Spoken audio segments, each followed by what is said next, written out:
ఏది యాక్షన్, ఏది సిట్, ఏది? మా జర్నలిస్టులను వేధించడానికి సిట్టు, ప్రతిపక్ష పార్టీ బీఆర్ఎస్ను వేధించడానికి సిట్ల మీద సిట్లు, కమిషన్ల మీద కమిషన్లు. మరి వీటి మీద సిట్లేవి, కమిషన్లేవి?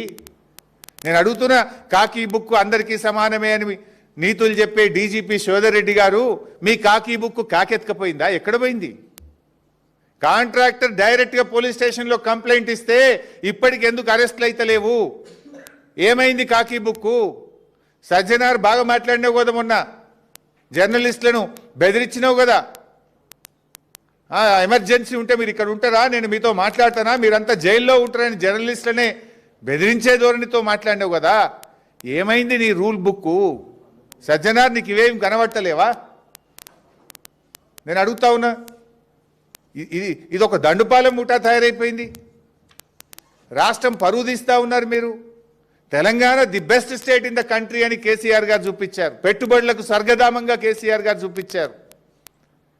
అద్భుతమైన పురోగతి సాధించింది తెలంగాణ రాష్ట్రం కేసీఆర్ గారి నాయకత్వంలో. మీరు వచ్చిన తర్వాత వాటాల పంచాయతీలు, కాంట్రాక్టుల పంచాయతీలు, బెదిరింపులు, భూ కబ్జాలు, దీంట్లో మీరు ప్రగతి సాధిస్తారు.